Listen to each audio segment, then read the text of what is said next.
I make YouTube content. I shoot a lot of videos and even more pictures. So I'm on Instagram and Twitter and all the social media, just trying to validate my existence like everybody else.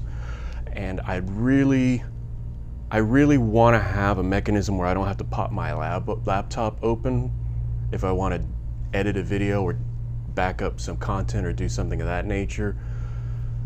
There is something called a Gnarbox. The Gnarbox was the start of all this, I think, or at least what I've seen, and Western Digital has the answer to it, and I think Western Digital's is about the same. There's always going to be some differences. I know they're not exactly the same, but the idea is the same.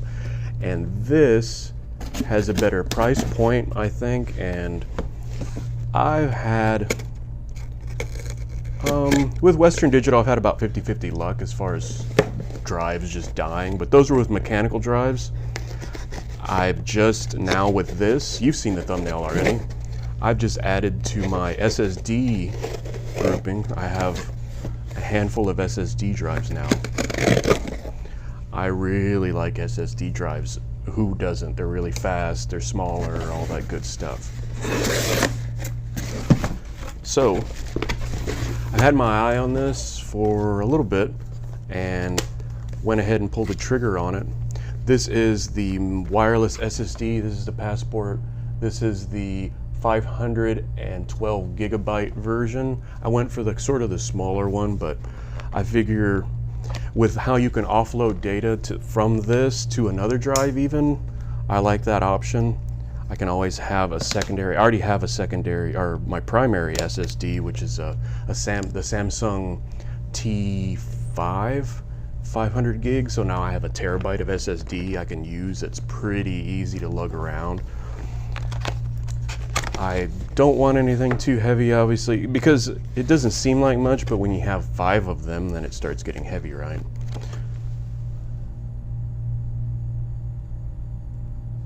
Right there.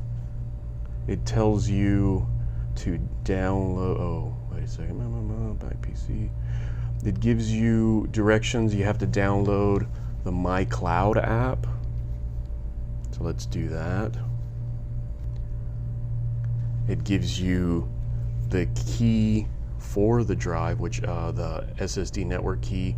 You log into MyCloud, and then you can also access it wirelessly via wireless network connection with your machine, with your computer, which you could probably do with a web interface too on a phone, but it has an app, so this is nice. Let's take, I have some Lacy drives, and they have the little covering on the front or around it that's supposed to be, I've never had problems with it, so maybe it does work. I don't know. I try not to drop my drives. Call me crazy. This is an SSD drive. Basically, it's a small computer. I like that. I like the fact that it's not, it's pretty thin. It doesn't weigh a whole lot. I can stick this in my bag and have this to back up my data and use that to keep a centralized place on my data and then access that from my phone instead of having to turn my camera on, turn on the wireless spot on the camera, then find it on my phone, then connect, then download, then edit. With this, I just load everything in and it's backed up too, and then I can just hook this directly to my NAS and dump the data off of it too. So it saves on my workflow, and it's SSD. It's 500 gigs of SSD, so I can do this and it still works fine. I don't have to worry about a mechanical drive skipping like a needle on a record. Paperwork. Here is a USB cable for it. It uses that larger USB interface, the USB 1 interface for like drives. I don't know how well I can make that seem, but it uses that interface, which is odd, so I need this cable. I have a few more of these cables, so that's not a big deal. It says there's more inside, but there's only one more thing. Oh, and that's how you charge it also, by the way. I think that's it. So you get your paperwork, a cable, the actual drive itself, and a power plug so you can charge this, because remember, it does have power. You can use it to power your drives, and it runs it has to run, right? So it has its own little battery in it too. So on the bright side, it's mobile storage, mobile backup. On the other side, it means just another thing you need to charge. I think it'll work pretty well though. Let me see, power on and insert. Wait for the Wi-Fi drives. So it has a power button. You press that. Now it's lighting up to say that it's powering on.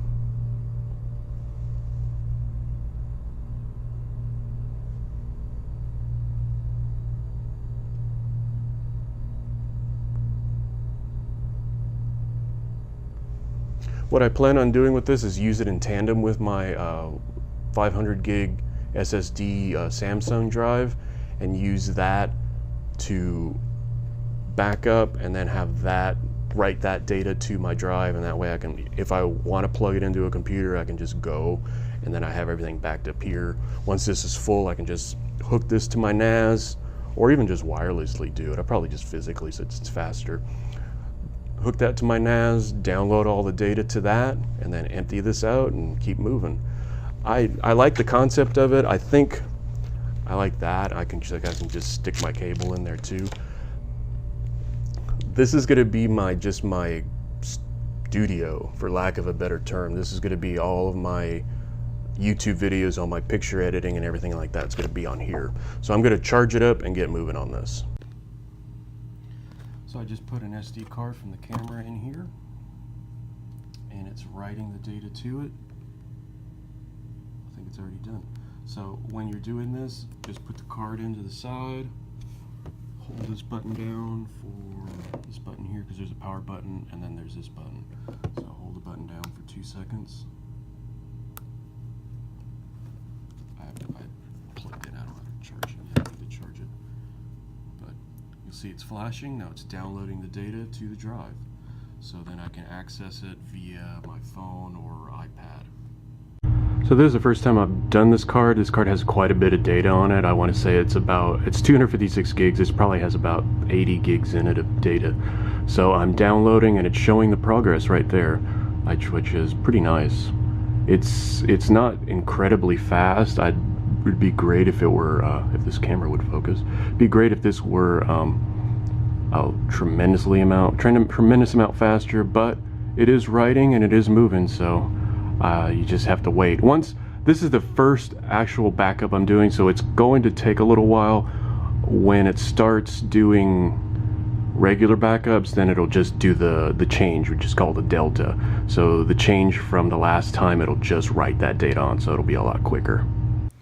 So I've had it for about a day now, and I've tried to make it, I made it work. It wasn't easy to work with my workflow. Maybe there's another way to do it, and I just haven't figured that out.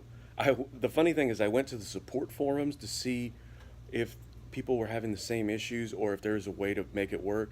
And then there's this one guy on the forums. He's a jerk. And he's just like, everything he says has to be completely right. And then like somebody tried to call him out, and they had this big flame war, and it didn't answer the question. IT people, I can say this because I'm an IT person, blah, blah, blah, you know.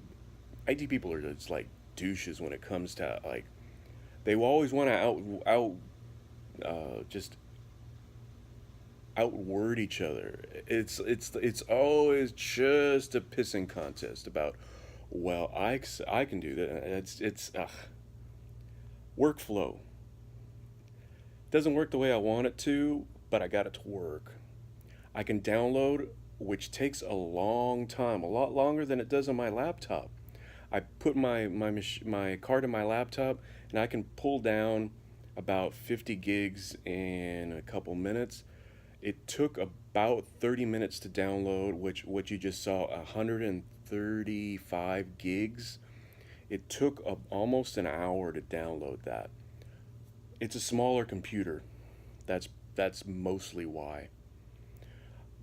But then I couldn't save I can download the image, or I can view the image, Or you download it and it goes to a download space, and then that download space doesn't allow you to put it on the camera roll.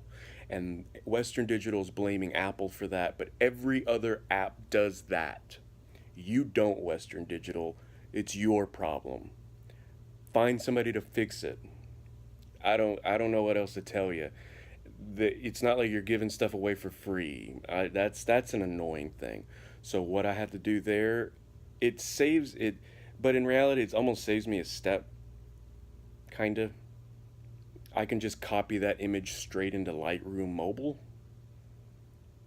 which is what I would do anyway. But sometimes you just want the image the way it is. Then, so I put it in Lightroom Mobile, and then I can save it to my phone or my iPad, because I plan on using my iPad a lot with this. Video, you download it and it just sits in the download purgatory. You can't do much, so I just put send to, and I put like Lightroom and iMovie at the top of the list so they're easy to get to. So anytime I get a video, I just dump it into iMovie and then render it on my phone or save it on my phone, export it on my phone, and then I can save the camera roll. Not easy. It doesn't help my workflow at all. It keeps all the data safe, but you can't access the drive via with a computer. You can only access the interface. You have to, like, I just turned on the FTP server. I was like, screw it, I'll just go to the FTP. Went to the FTP and downloaded the files. Or you can just attach it straight to a computer, and then it just acts like a regular drive. And that's how I would just download to my NAS, I guess.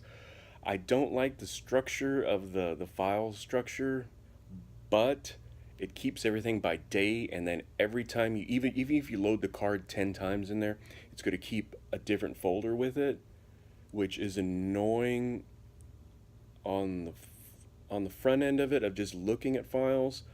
But in long-term archive, it keeps it under one date. So all I have to do is just grab those dates and dump them into my NAS to back them up, just to put them in archival storage, I guess you could call it. So it's a lot of work to get used to how I want my workflow to work. I don't want to have to work in Western Digital's thing. I want to work in my workflow.